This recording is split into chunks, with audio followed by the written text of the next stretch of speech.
Shout out Ron Swanson. Where he takes a picture of Big Ben and he's like, "Oh, look, a clock. We don't have that in America." Next up, we're going to roll into some would you rather scenarios that I'm laying out here for Jay. So, first one is say that you have the number 2 overall pick. So, first round, you're picking number 2. Second round, you're picking number 23. This is a 12-man league, assuming half PPR. Your first option, and you can't deviate from these options, you just have 2 choices. Your first option is Christian McCaffrey at number 2 and Amon-Ra St. Brown at 23.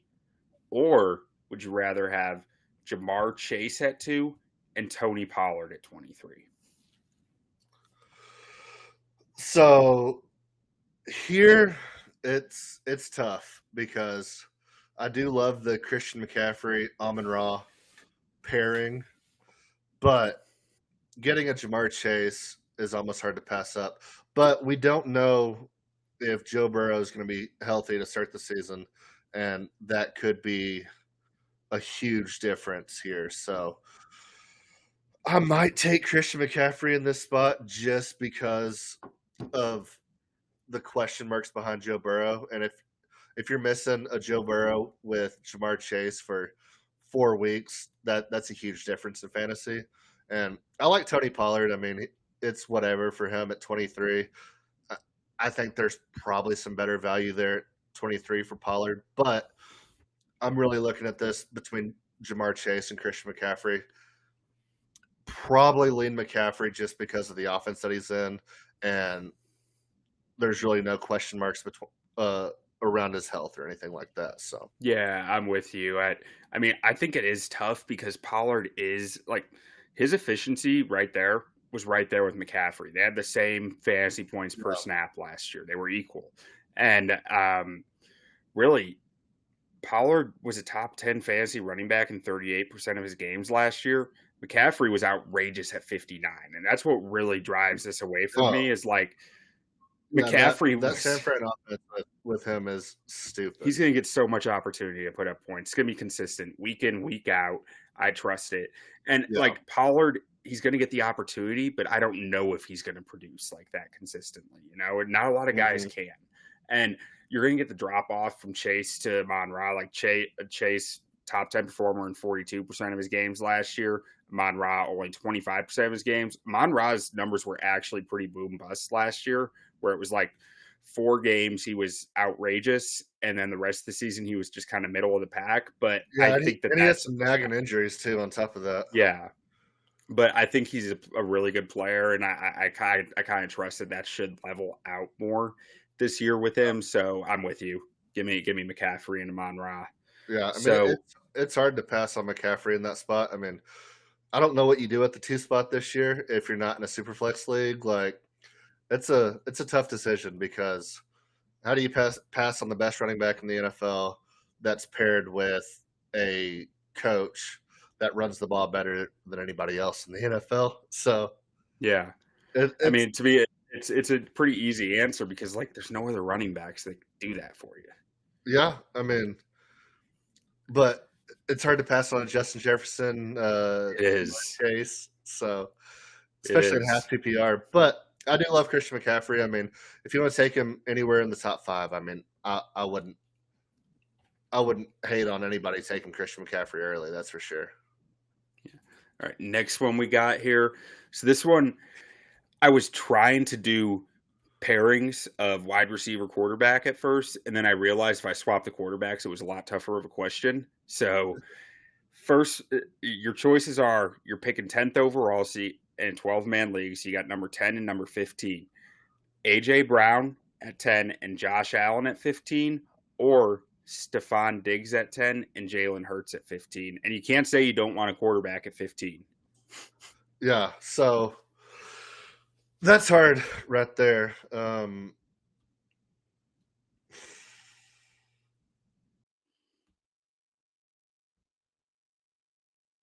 So it's really, to me, this is more about the wide receivers and the running backs, or than the quarterbacks, because I'll take either one of those quarterbacks at 15. If I have to take a quarterback there, I'm not worried about that. I mean, it's a toss up for me.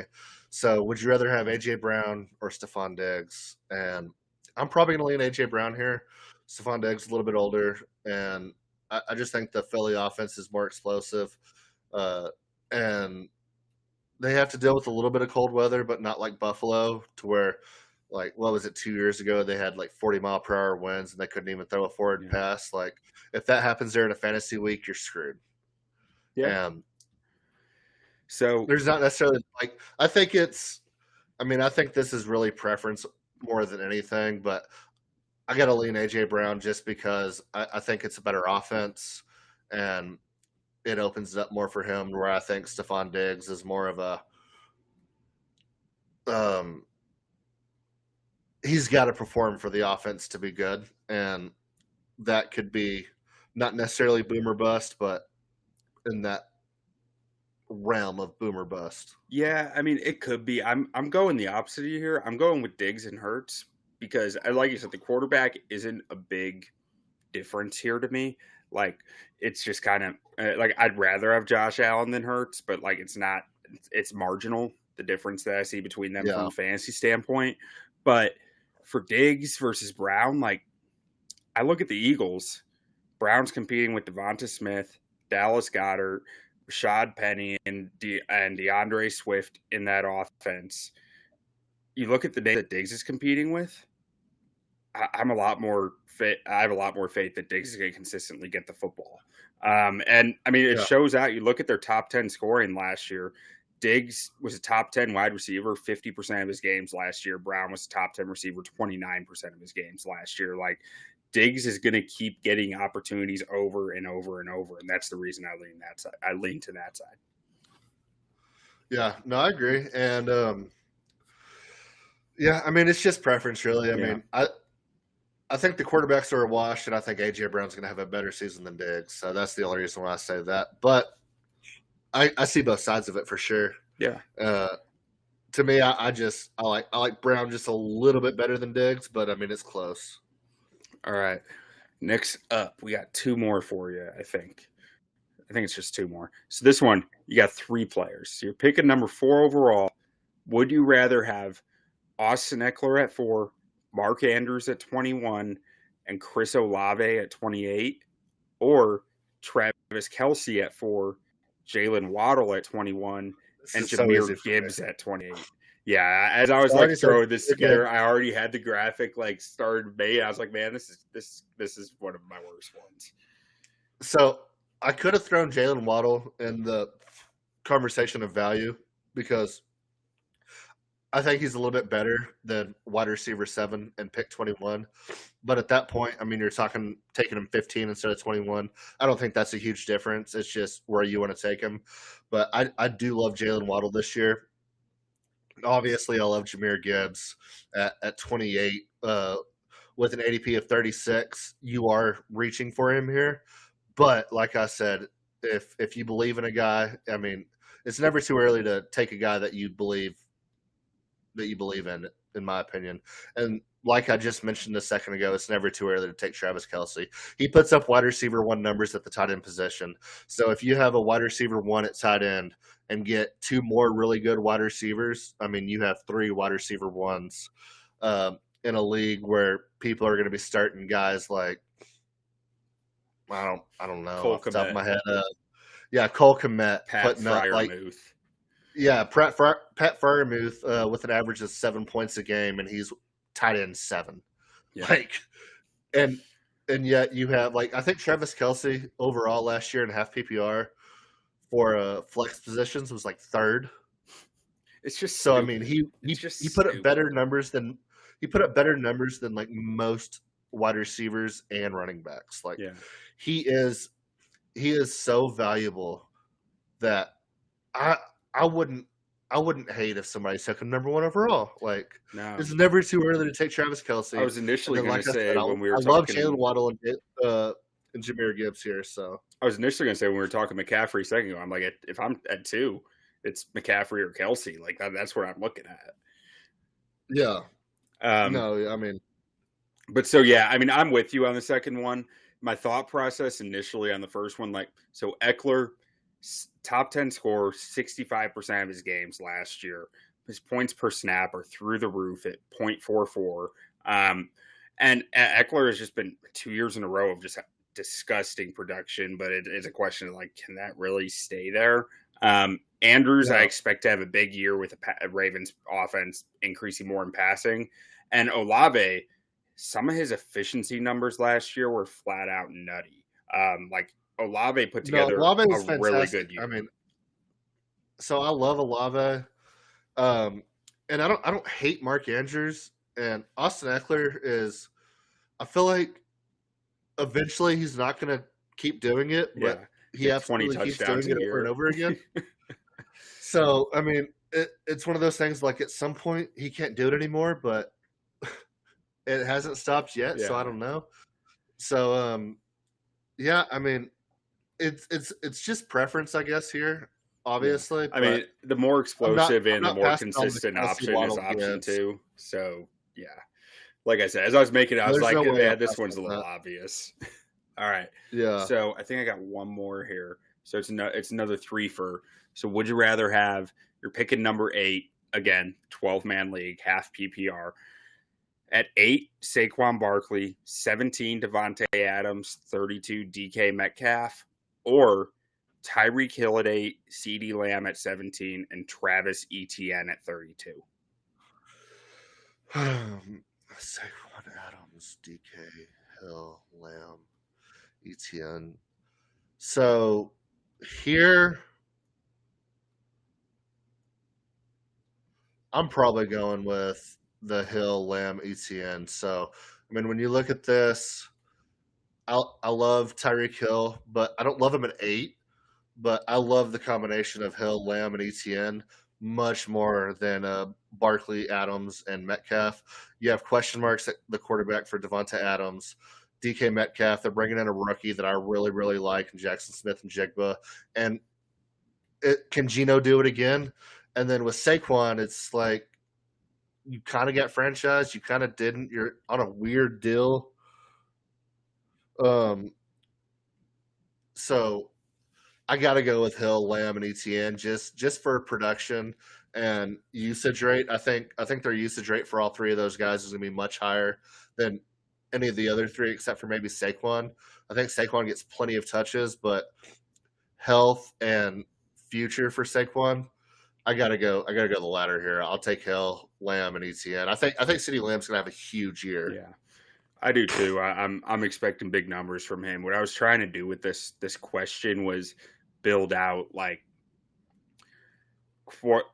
quarterback concerns without real volume concerns, because the only guy who you might have Yeah, volume concerns is DK, but like I still expect him to get his opportunities downfield. Like that's what he's there for.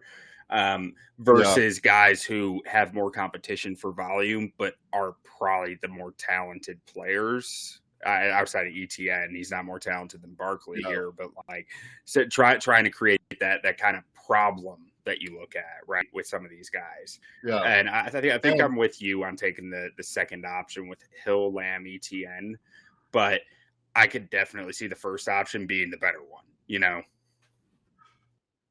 yeah, so when you're looking at ADP here, you're picking 8 with Saquon ADP of 9, Devonta Adams taking him at 17 with ADP of 17, DK Metcalf 32 with an ADP of 33, compared to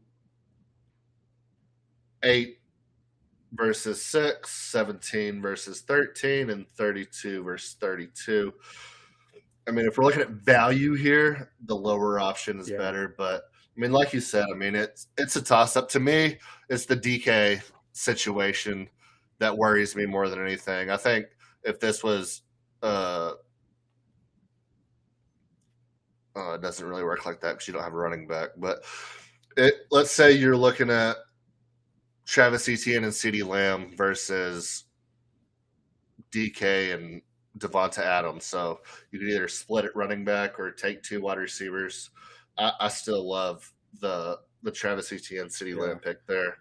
And like I said, Saquon. I mean, I like Saquon a lot, and at I just don't love running backs in the top 15 this year. Give me a wide receiver that I know is going to stay healthy and get targets and get touches over somebody that's going to get overused Yeah. probably and could be a league winner for you. But if they get hurt, you're absolutely screwed. Like, I would rather have my wide receiver that I know is going to get 85 to 110 catches, 1,200 yards, and 9 Is that not touchdowns. Devontae Adams? Not in that offense, I don't I don't know. know. That's why I'm asking. It's a tough question right now. Where does Devontae Adams No, I mean, belong? Like where should he be going? Like I don't know what to expect from him. but I like CeeDee Lamb over Devonta Adams. So Oh yeah, no, this isn't. I'm not saying it in the vacuum of this question of this. Would you rather? I'm just saying in general. Like, what do you think of Devonte Adams? Where do you think he should be going? Because I think it's one of the toughest questions in fantasy football this year. to me, if I'm the if I'm in the top if I'm picking top three, I'll take him in the wraparound in the third. Yeah. Or so I mean I'm in that 30 range for Devonta Adams, and he's not going to fall there. But if he does, I love him. But I mean at that 17 range, like there's so many guys that I like there. Just looking at ADP right now, like you have Nick Chubb, Jonathan Taylor, who I don't love, Derrick Henry, Jalen Waddle, Garrett Wilson. So I mean, maybe he's a little bit better value than I think because like I do love Garrett Wilson, but I feel like he has shot up draft boards so heavily. Yeah. Like Garrett Wilson was going to be like my ultimate sleeper this year, like because I was expecting his ADP to be in the 30s, but Garrett Wilson at 15 to 20, I still love him. I might take him there, and I might have taken him there when his ADP was 30, but he is he is shot up draft boards. Yeah. So I don't know, like 15 for Devonta Adams, that range, it's tough. It's a lot of risk with the quarterback situation there and the coaching situation Well, and does he get everything. traded? Do you Yeah. draft him hoping that he gets traded? Or even just hoping that he, does a Houston Texans DeAndre Hopkins and just like keeps doing his thing no matter who the quarterback is. Yeah, I don't know, but All right. yeah, that's a tough situation there for him.